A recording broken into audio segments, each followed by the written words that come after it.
How am I living my life? Do I love my life? What can I do to make it better? What can I do to be the change I want to see in the world? What can I do to be a light in the world? That is what I'm holding on to, that I know many people after all of this will come to. And in the meantime, we need to really intentionally work on our own happiness. Cue music. Places, everybody places. We're starting in 3, 2. Welcome to the Autoimmune Hour, where we look at the rise of autoimmune disorders. I've brought together top experts that range from doctors, specialists, nutritionists, researchers, and even those recovering from autoimmune to bring you the latest, most up-to-date information about autoimmunity and how to live your life uninterrupted. Thank you for joining us here on the Autoimmune Hour with Sharon Sayler. Always seek sound legal, medical, and or professional advice regarding any problems, conditions, and any of the recommendations you see, hear, or read here on the Autoimmune Hour, Understanding Autoimmune, and Life Interrupted Radio. Now, we don't want you to worry about taking too many notes, so you can join the Autoimmune Hour's Courage Club, and we'll send you the transcripts and show notes from every episode. Sign up now at understandingautoimmune.com. Now, back to your host, Sharon Sayler. Welcome, everyone, to the Autoimmune Hour. I'm Sharon Sayler from SharonSayler.com, and as always, it's my honor and pleasure to be with you here and bring you another brand new episode. And, you know, it's one of those days. I have workmen here, and they were supposed to be done. And my guest and I, it's kind of serendipitous in a way, because we're going to be talking about rolling with the punches, so to speak, and dealing with things that happen, unexpected things that happen. And gosh, what better time than during a pandemic and a possible new lockdown, all these sorts of things going on. So if you hear a lot of noise in the background, apologies. We're going to roll with it because my contractor was supposed to be done a few hours ago and still not done. So let me welcome you all here. Thank you for rolling with us. And tonight we're welcome back my dear friend and colleague, Yvonne Heath. She is an expert in how we talk about grief and that things that happen to us and to other people. She's an expert in how to deal with ourselves when we get to uncomfortable places with our own grief, or even talking to someone else about their grief. And I was talking to her, a couple of weeks ago, and I said, you got to be on the show again, because I don't know about you, but I've got so much free-floating grief about things. And people look at me when I use the word grief. They look at me sort of cross-eyed, and no, it is grief. I'm not allowed to hug my grandkids anymore. And that to me is huge, as well as so many things. Just enjoying the outside, going to places I used to like to go to, things like that. And I was telling Yvonne, it's tough enough dealing with an autoimmune condition. A lot of things are already taken away from you. You got to be extra careful and things like that. But now it's so magnified. So I wanted to just have a free-flowing conversation with Yvonne and share it with you guys all. So maybe you can pick up a few tips and tricks and relate to what's going on. So welcome, Yvonne. Thanks for being on the show. Sharon, thank you so much. I was so honored when you invited me to come back on the show. And yeah, the whole construction in the background, roll with the glitches, right? Because it's so perfect. The best laid plans, right? You can just cross all your T's, dot your I's, and then like, what just happened to my perfect plan? Everything went sideways. And that's life, right? So sometimes there's 3 sort of life rules that I'd like to share. Roll with the glitches. You've got this. Like, they're going to happen. Life is unpredictable. Prepare for anything, and change is the only constant, right? So if we don't have to like those things, but at least if we can build this foundation for ourselves and start with those, we can say, oh yeah, they were supposed to be done and now they're not. And so there might be some hammering. Yep. Okay, now let's just roll with it. Right? Absolutely. That's what it was all about. I was trying to ask how much longer, and get out. we had to get the show going regardless of whether they were hammering or not. So yeah, and roll with the glitches. That's an interesting way to put it. I'm just going to come out with one of my things is I was really good at rolling with the glitches at the beginning, but Yvonne, this is getting old. Oh my goodness. I'm running out of patience. And you know what? Isn't it so interesting? And So and I'm glad that you recognize that you are grieving, and people do often just associate grieving with death, right? You grieve when someone dies. This is just like, I had no idea we were going to be facing a global pandemic when, 6 years ago, I left my nursing career to create change where we talk about plan and prepare for grief before grief arrives, and start to recognize that we grieve our whole lives, and grief is our mental, physical, and emotional reactions to loss, transitions, and change. Are we experiencing any of that right now? All of it. All of it. Right? And it's magnified. I think sometimes with my autoimmune, when the diagnosis, it was my diagnosis. And okay, I could deal with that. But now it's so magnified on, it's not just mine, but my friends and my family, and we're all going through this together, which is good in one way, but it also just magnifies the amount of feeling of loss and everything. I don't know if that makes sense, but... Oh, absolutely. When you think about it, where in our history have we ever been we're all in the same storm, right? We're not all in the same boat, but we're all in the same storm.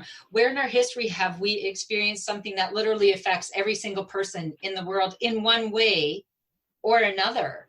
So it doesn't matter who you are, where you are, at some level, you are experiencing some sort of grief, loss, or transition. It's affecting all of us. And when you say that you're done, your patience, like, I am done with this, I'm running out of patience, I am sick and tired of this. Honestly, if somebody said that they weren't tired of this, and I would be more concerned, because like, oh, you're in denial, that's so nice, because of course we're like, who signed up for this marathon? None of us, right? And we truly I thought this would affect us for a certain amount of time, and then we would move forward. And it seems sometimes we're moving forward, and then, it's 2 steps forward, 1 back, 1 forward, 2 back, and we're not done. And when in so many losses in life, right, you have, whether it's a divorce, a death, your children leave home, whatever, there are many things that there's kind of like the final step, and then you move to the next phase, right? So you have like that acute grief, and then you move forward. With this pandemic, it is very similar to a diagnosis of a chronic illness. It's like chronic grief. It's not just over and then you get over or move forward with it. You have to keep finding new ways of coping with it, navigating, dealing with it. And we don't know, when have we ever done this? Never. So I agree. It is very challenging. And I have some family members that are actually stuck in different parts of the world right now. And that's how they've traveled a lot, and that part was normal, that they'd be gone for a while. Yes. But the interesting thing now is there was always a time, okay, I'll be back on the 4th or whatever. I'll be back on the 10th. You could put a time, even if it was a week or a month or something like that, you could put a time to it. Now it's there's so much unknown, and it seems to be changing constantly. You just think, okay, all right, I can handle that. I can get a grip around that. And then the next thing you know, something has changed, or like these family members thought they would be able to leave, and now it's changed. They're not coming. So coming back here to home, basically. And I think it's just you get your head around certain things, like, okay, I can deal with that. Like a diagnosis. Okay, wow, I didn't want that. Yeah. But I'll read up on it. We'll muddle through. And what I'm curious about is like, okay, I didn't know where the diagnosis was going to lead, and I knew I could muddle through. But I'm wondering if it's just this huge amount of information we're receiving that's consistently changing that makes, for me, just like, okay, overload, I'm done. Yes. I just can't take it. Absolutely. And truly, you've hit, as I had shared with you, and I'm going to share, I came up with these 10 tips on navigating global grief. because that is truly what we're going through, this pandemic, which has so many layers of grief in it. And the first thing, number one, that we need to do, and so many people are trying to push away, is acknowledge and allow our feelings and other people's feelings. And if people are tired of hearing how hard this is, absolutely.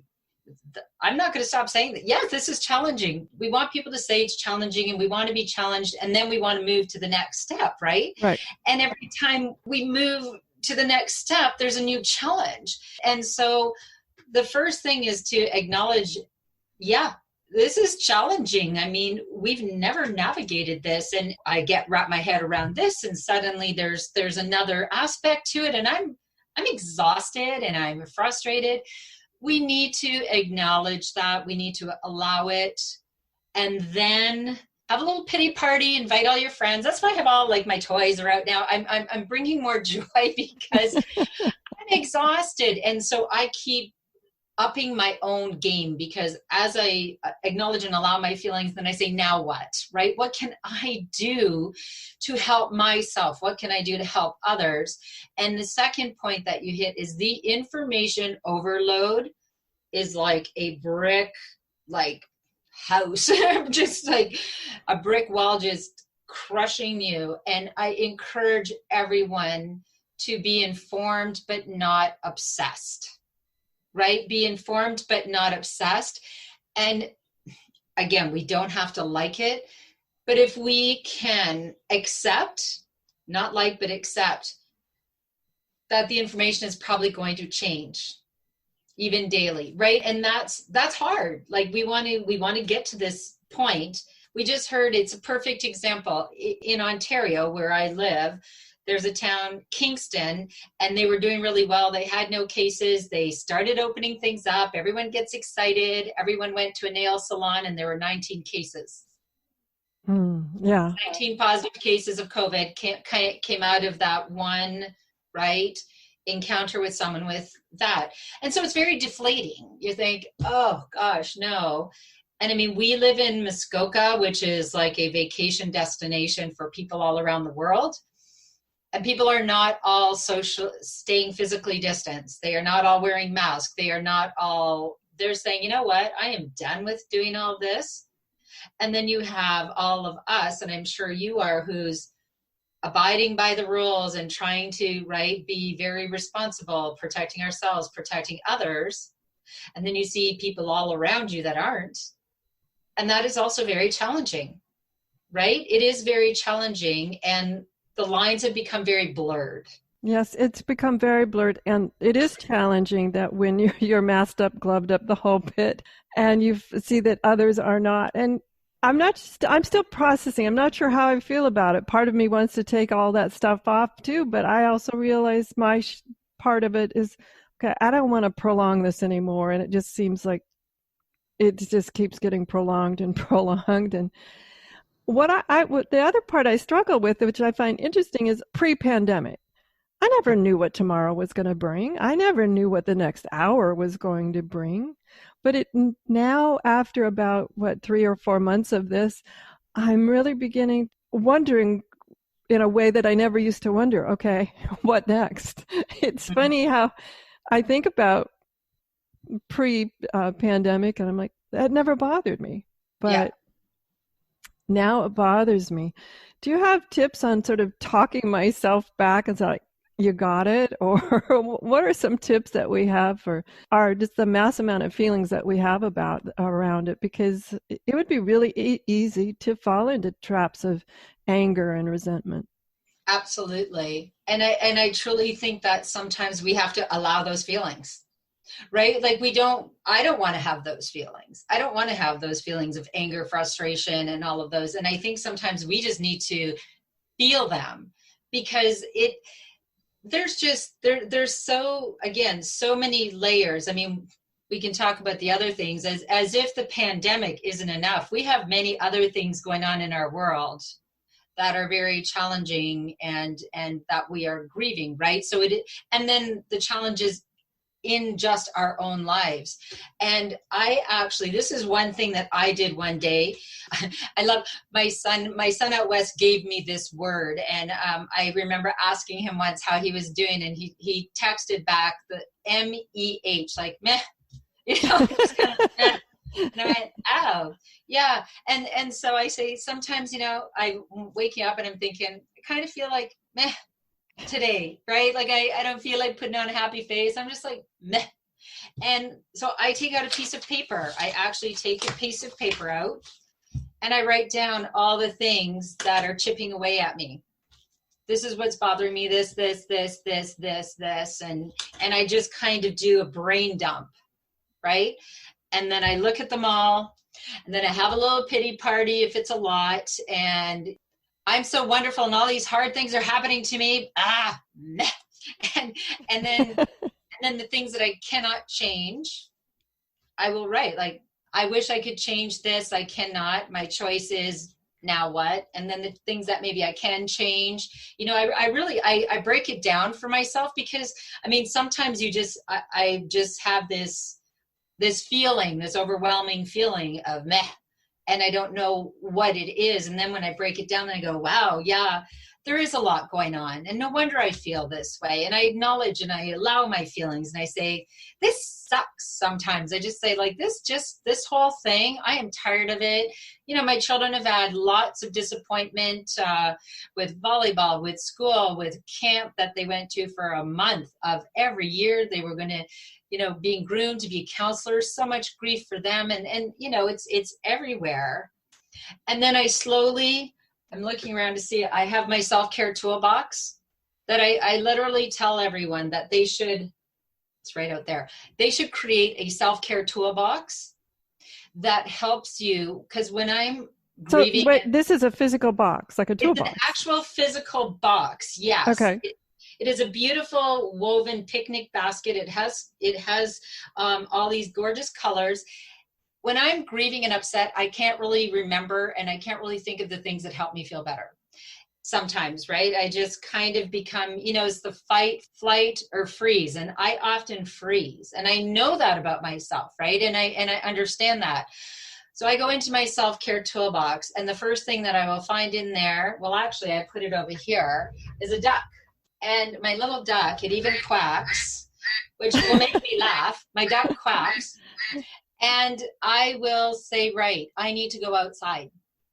That's what my duck is reminding me, because when I go out in nature, I feel like it is feeding my heart and my soul. Nature's living, right? And I feel it. And I say, please, nature, you can handle this. Take my grief away. I go out, I'm like that person that will actually physically hug a tree. I don't even care if anyone's watching. It's like, look at that lady. She's actually hugging a tree. I am a tree hugger. And Me I will too. go out there. Good for you. Me too. Yes. From the Pacific Northwest, I better be. Yes, exactly. And, I will say, okay, yes, these things have challenged me. I've allowed my grief. I've acknowledged. I'm looking into my self-care toolbox. And then in there is also things that help me I allow my feelings, and also these things that bring me back to beautiful times. I have a beautiful knit hat from a chemo patient in there. I have thank you cards from my speaking or from my book and how it helped people. I have all of these things that feed my heart and soul. I have all of these things that remind me of wonderful times. And it just anchors me into the fact that what I am going through right now, how awful I'm feeling, how long this pandemic will be, it is all temporary. And I can hold on to that. What is on the other side, I know, I choose to believe that there will be many wonderful changes in our society on the other side of this. Because let's be honest, before this pandemic, how were we doing? Right? Like, how were we doing as a society? Good point. Right? Were we doing really great? The climate, anti-Black, systemic racism, mental health issues. When I'm doing a speaking engagement and I ask the question, and this is very sad that people look at me like, what are you talking about? I ask the very simple question, are you happy? Are you happy most of the time in your life? Are you happy? Do you love your life? Are you happy? And, I get the faces like, why are you asking me that very strange question? And I think, isn't that sad? It Sharon, is sad that it would be a strange question. Why are you asking me that strange question? I don't know. I don't have time to think about that. And I think, then what can you do to change that? Right? So I have, in my 27 years of nursing, in the last 6 years of speaking and interviewing hundreds of people, the percentage of people that are really joyful and happy in their lives is really, really small. The people with great self-esteem and a joie de vivre and really love their lives is very small. And so, as much as this is a very challenging time, for many reasons, I feel like this pause is also a great opportunity to start asking ourselves some very important questions. How am I living my life? Do I love my life? What can I do to make it better? What can I do to be the change I want to see in the world? What can I do to be a light in the world? That is what I'm holding on to, that I know many people after all of this will come to. And in the meantime, we need to really intentionally work on our own happiness, fill our own happiness bucket.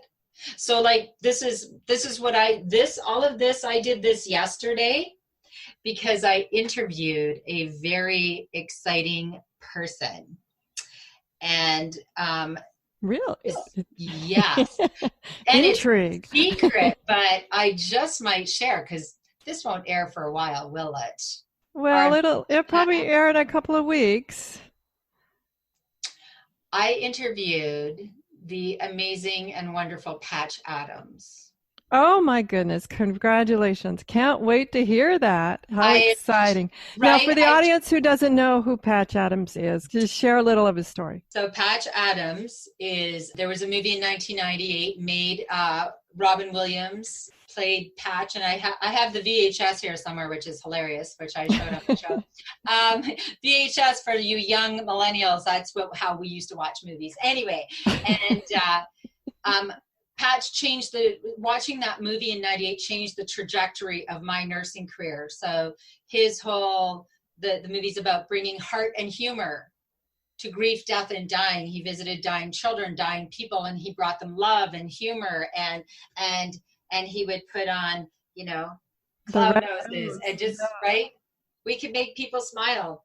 And so at any given time, the real Patch, has like 30 toys in his pocket, and he brings people clowning around the world to help them heal themselves. He did a documentary called Clown Vets, bringing military men and women with post-traumatic stress disorder. He brought them to places in third world countries clowning to help them reconnect with their loving self. Oh, what a wonderful, wow. Absolutely extraordinary. So many people don't know about Patch's work these days. He does clowning and he brings joy to people. And when he goes to a war-torn country or a refugee, where there was a refugee camp or wherever, and they say to him, who do you want to speak to first? You know what his answer is? Who is suffering the most? Isn't that... I mean, it's heartwarming and heart-wrenching. And so when I was a camp nurse, I would have all of these toys in the building, and I was camp nurse for 5 years, where my husband went to camp and then my children did. And, these children would come in, and I had Band-Aids and gauze and all of these, and guess what helped more? The toys. Right? The toys. And they needed to be heard, and they needed to connect, and they needed to smile. And imagine if we learned to reconnect. Imagine if we found our silly side. Imagine if we started to really connect with heart and humor in every situation, because humor alleviates pain. And that is something that we can bring more of to the world. It's free, and it not only heals you, it heals others. And so when I was getting ready for my interview, I thought, you know what? I had, whatever I had here, I had my book and everything. And I said, no, the world needs more heart and humor and silliness. And we talk about the elephant in the room. I put some glasses and googly eyes on my elephant and a tutu. And we can all, it doesn't have to be our personality. We can find our silly side. We can be different. We can dig in and say, how could I be a little more humorous, a little sillier today? And you know what? In doing that, we also heal ourselves. Absolutely. We need to take a quick commercial break, and when we come right back, spend a moment during the commercial break finding your silly side. We'll be right back. Life Interrupted Radio will return after these messages from our sponsors. It's great sponsors like these that keep this show coming to you every week. Be sure and stop by lifeinterruptedradio.com to learn more. Your conscious lifestyle on steroids. OMTimes Radio. IOM FM. Hello, I'm Lisa Berry. Join me every Monday at 1 p.m. Eastern Time for Light on Living. A chance to see new, hear different, and feel more as I shine the spotlight on all the ways to lighten the load of life's challenges. Light on Living is your link to that new way you're looking for, that new understanding that will enhance your life, and that positive connection that will support your growth. So join me and you'll gain insight and start to see things in a new way that motivates you. OMTimes Magazine is one of the leading online content providers of positivity, wellness, and personal empowerment. A philanthropic organization, their net proceeds are funneled to support worldwide charity initiatives via Humanity Healing International. Through their commitment to creating community and providing conscious content, they aspire to uplift humanity on a global scale. OMTimes, co-creating a more conscious lifestyle. Listen and imagine.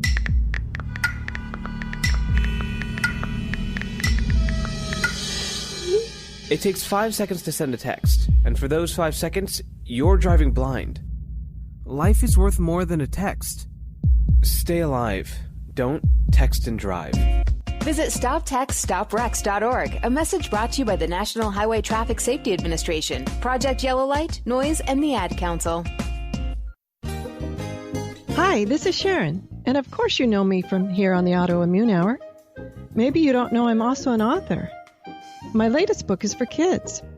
It's Pinky Chenille and the Rainbow Hunters, a winner of a 5-star Reader's Favorite review. It's perfect for your early reader and a great bedtime story for your young adventurers. Check it out over at pinkychenille.com. That's PinkyChenille.com. See you there.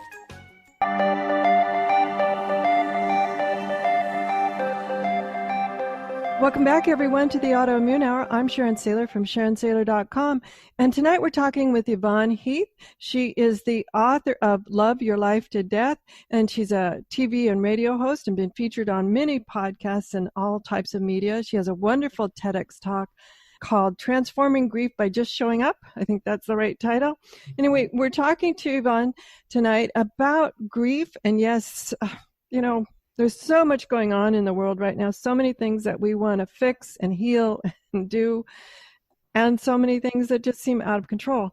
So we've been talking to Yvonne, and when we left for that quick commercial break, we were talking about finding the silly side, and I really appreciate that part because that's one way to connect is with situational humor. And I find that sometimes people can be rather dark with humor, but I always try and keep it light and fun. And what I loved, if you're not watching the video part, you're listening in audio, Yvonne just has the most amazing, colorful background with all sorts of interesting objects in the back, including a very large stuffed elephant with huge, like clown-size sunglasses on. So I love it. So, Yvonne, we were talking about humor and other things like that. And some of the things that I think about is a few things that I've been doing. First off, I've been doing more arts and crafts. I always used to love to do it, but I always convinced myself I didn't have the time. But, you can do that socially distanced, by the way, folks. I've done that with my grandkids at a socially distance, and it still has time with them and things. But I'm finding things I used to like to do and doing them now. It's not that I have any more time. I'm just as busy as I used to be, but those are the things that are in my toolbox. I don't have a physical toolbox like you do. I love that idea. The visual would be awesome to keep reconnecting you. Just looking at the box would do things for me. Mm-hmm. The other thing that I've taken great pleasure in, and this too is not so much a matter of the pandemic. It just happened to be that I recently moved and have the ability now, but I'm gardening again. And I mentioned the other day to someone, and I had missed their call and all that, and I said, time just got away from me. I was in the yard, and goodness sakes, I didn't realize here I am 4 hours later calling you back. It's amazing that when I do those things, time disappears. And that's nice. It's nice to have those moments of respite. You are in the flow. Exactly. Right? Just in the flow. And, when you think of, okay, how we're exhausted by this pandemic, there's been tremendous grief, certainly after, May 25th, 2020, George Floyd's murder in Minneapolis, and that everything that rippled out from there. And now good things are happening from pain. We are creating more purpose, right? That is something, and we are being the evidence that someone's life made a difference. And he was certainly not the only person Black man that was murdered. And now good things are happening from that. We are having more and more meaningful conversations. Allies are taking more action. We are understanding and educating ourselves, and we are creating a ripple of change, and that is extraordinary. And again, back to when you're talking about even just the simple things, the gardening, the art, things that we can say, getting back to our joy, our inner joy, and more critical than ever, again, as we're navigating this global pandemic and everything with this, new light shone on racism and other things that are going on in life, not to mention regular life's grief, right? Just because all of this other big stuff is happening doesn't mean people aren't going through divorce, diagnosis, job loss, mental health issues, and all the rest. And so I urge people to be even more intentional with getting in that garden and digging in deep, going out in nature. Create your self-care toolbox. Create what would help you to feel better when you are struggling. Have your children create a self-care toolbox, because truly, here's the thing, right? When we as adults, thought leaders or change makers, when we are struggling, that's okay, right? When we're leading others, a lot of people think I need to be strong for them. No, I disagree, actually. I let everybody know I'm a hot mess sometimes. I am grieving. I am a disaster. I don't have all the answers. And now what am I going to do? We don't need to pretend that we're fine. I think that's a good point. A lot of times people think about the show and as an the podcast host must be an expert, and I'm not. Honestly, the reason I do the show is to learn more every time I have an opportunity to talk to an expert such as yourself. And whether it is on the topic of grief, which to me is universal, that's not just autoimmune for sure, or targeted, like we had Dr. Terry Walls on, which was much more targeted towards autoimmune. But this idea of letting perfection go, the one thing I've learned, whether it's family and friends, job losses. It's with the racism, the systemic racism, and dealing with learning to what is that and exploring that and giving time for more knowledge about it, being open to frank discussions.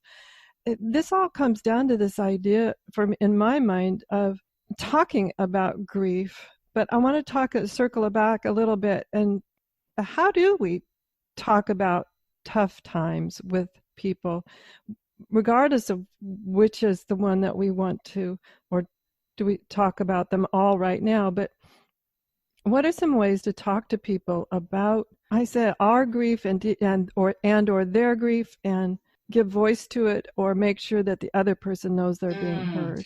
It's such an important question, because the biggest thing that in the last 6 years of interviewing hundreds of people, the biggest thing that people are terrified. People are compassionate, but they're terrified because I don't know what to do. I don't know what to say. And we're so afraid to do or say the wrong thing, right? And truly, what I have, I mean, it is just so, I've heard so loudly, truly, is that people just want to be heard, and people just need people to listen. And so imagine, in the most challenging of situations, if we cared enough to let go of our discomfort and just said, this is going to be uncomfortable. Absolutely, right? Like, if we can just accept that approaching someone who's, I mean, their child just died, something horrific happened, it is going to be uncomfortable. And there are no magic words, right? And it's just like when people say I'm a grief expert, I say, well, I'm a really good crier and I'm a really good hugger. I don't know if that makes me an expert, but I suffer too, right? I feel grief as deeply as other people. The difference with me is that I'm okay to get in there and say, I am a mess. What you're going through is so awful, and I don't have any answers, but I am here and I care and I want to listen, and I'm here to listen, or just sit with you and just sit, right? In the silence, in the conversation, in the discomfort. And that, I feel so strongly that by just showing up, I mean, that's my whole just show up, we could alleviate so many mental health distress, right? Like the issues, the distress, because people want to be heard and validated. How do I know? My stories haven't stopped coming to me. Stories have not. People are constantly pouring out their stories to me. And what I say to people as the expert, I'm going to air quotes, quote unquote, this must be hard. Wow. That I don't know what to say, but I'm here. I'm listening. I can't imagine. There's no magic words, right? And to say, how do I start a conversation? I feel like we complicate things, right? Because we feel like someone should have a PhD, should be qualified to have these conversations. And the truth is, here it is, ready? Just be honest. Just be honest, right? Then you don't have to try to figure out what you're saying. Then you don't have to try, oh my gosh, did I tell him that? Did I say this?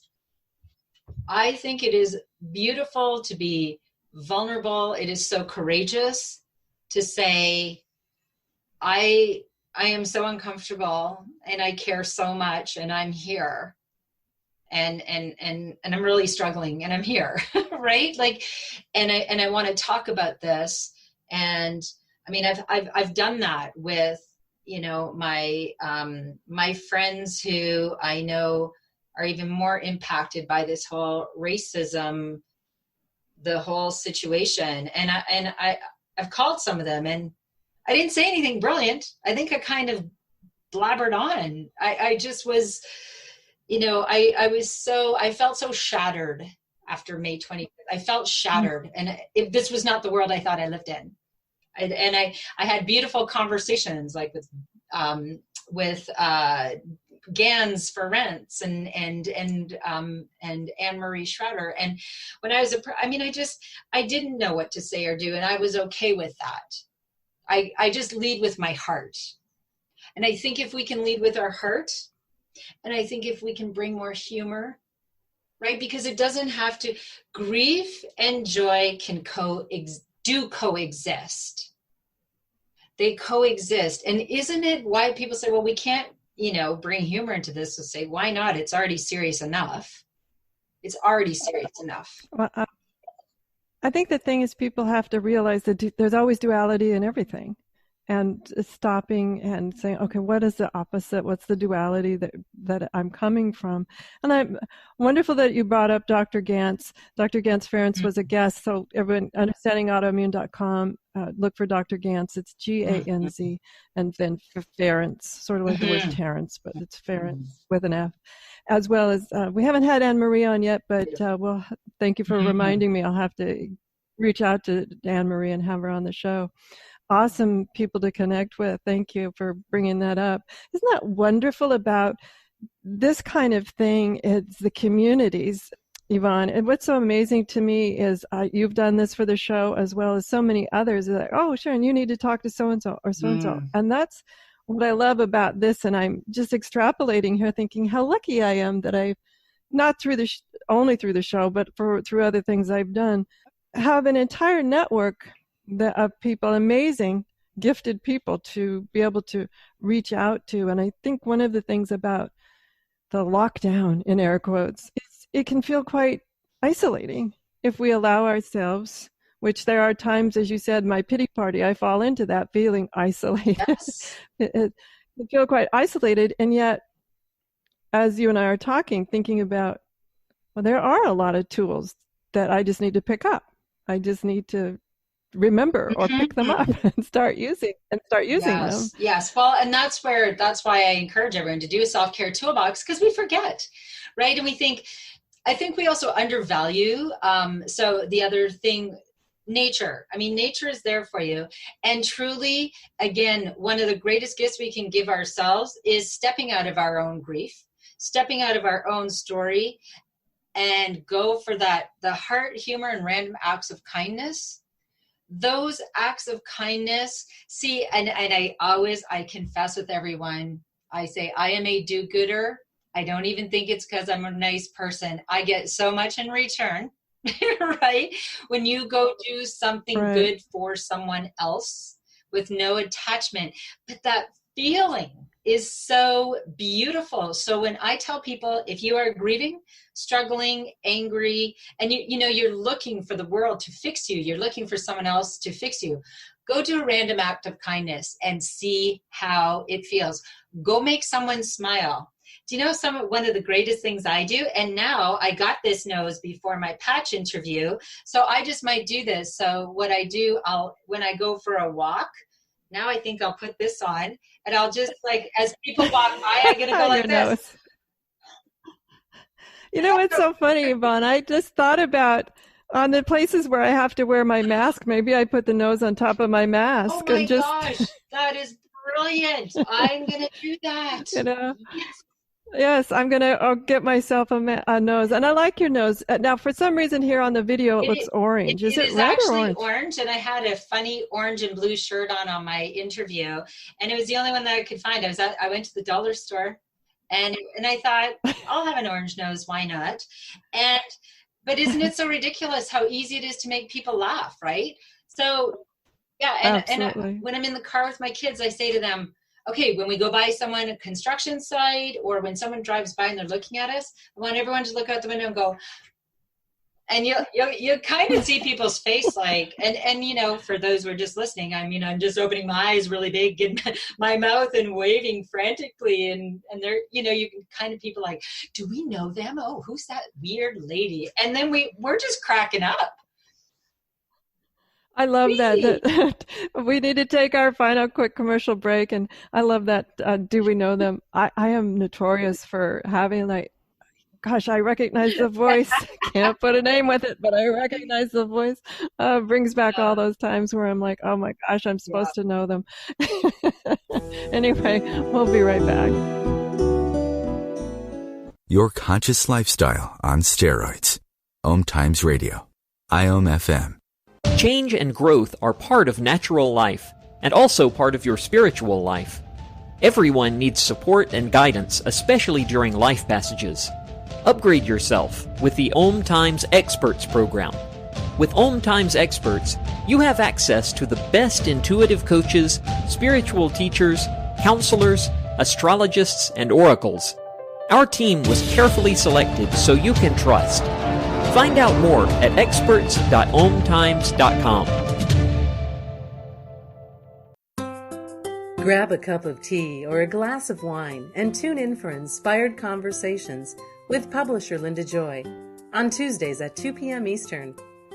Linda creates sacred space for leading female luminaries, empowering authors, heart-centered female entrepreneurs, coaches, and healers. A soulful venue where guests openly share the fears and obstacles they've overcome, wisdom and lessons learned, and the personal journey that led them to the transformational work they do in the world. Inspired Conversations to empower you on your path to authentic, soulful living. Research shows we apologize up to 10 times a day, and most of the time, we say sorry as a response to someone else's mistake. What if we thanked people instead of all that unnecessary apologizing? So instead of saying, sorry, I'm rambling, you say, thank you for listening.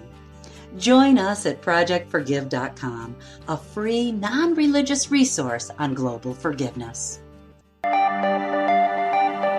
Welcome back, everyone, to the Autoimmune Hour. I'm Sharon Sayler from SharonSayler.com, and we have the lovely Yvonne Heath. She is the author of Love Your Life to Death. She's a grief expert, how to talk about it, how to deal with it. And as you could tell from our conversation, she came from a background of being a registered nurse, where she worked in emergency and intensive care, chemotherapy, and hospice. So she's dealt with this for a long time, and the reluctance to talk about it and plan for and deal with grief. She's an expert in that. And before we had to take that break, we were talking about her orange nose slash red nose. And I just love that. And one of the things I said during the break, sometimes interesting things happen during the break. It's one thing I said to her during the break, nothing else that'll make me feel good.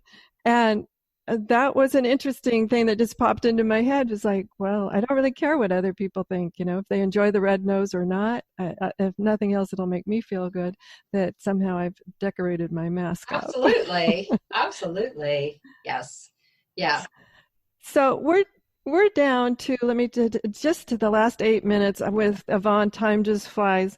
Any final thoughts that you want to share about the grief that we're all going through, also the collective grief we're going through?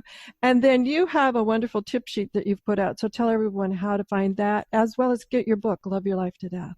Sure. And, again, to everyone, so happy to share and to connect. And we've created Facebook connections, and I do Facebook Lives because we just need to continue to connect.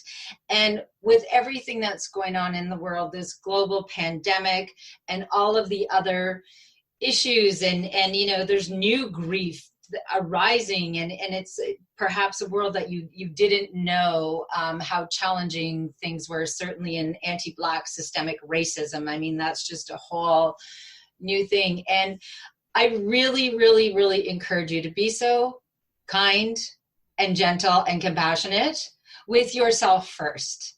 This is challenging, and this is a marathon, and we are exhausted and we are tired of it.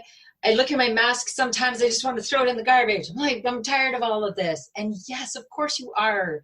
Of course we are. And we have to sit with that. We have to acknowledge it. We have to allow it. And like this marathon, it's whatever is a marathon 26 miles. We don't even know what mile we're at. We're somewhere. Exactly. Right? That's the hard part too. And we need to pause. We need to take a breath. We need to pull up our socks, get another drink. And every single day, be so intentional about your own happiness and check in with yourself. I am checking in with myself so often. When I get up in the morning, I say, I need some vibrant colors today. And I put on, you see my shirt, it's pretty loud, it's pretty wild. And I'll put some perfume on. If it's one of those days, it's not a day I can just be in socks and sandals and feel good. Really honor yourself through this. And with my message is always, what we teach people is how to just show up for themselves and others so they are empowered and resilient when grief and life's challenges arrive. It is critical that you just show up for yourself first right now, because then you can help others navigate through this with more joy. Bring more heart and humor into your world. You can create this. I found that I got this little orange nose at the dollar store. It makes me laugh. It made Sharon laugh. We can bring more humor into this because it's already serious enough. And of course, when you don't know what to do, you don't know what to say, it's awkward, it's uncomfortable, and you can't fix it, the magic answer is just show up. We are going through this together. You don't have to be strong for everyone. You can grieve with them. We can learn and support each other through this. So my website is loveyourlifetodeath.com. The easiest thing, if you go there and it says follow Yvonne, I just do a weekly blog. And if you do that, you will get the 10 tips. You will get my 7 takeaways that I share and a sheet on how to just show up.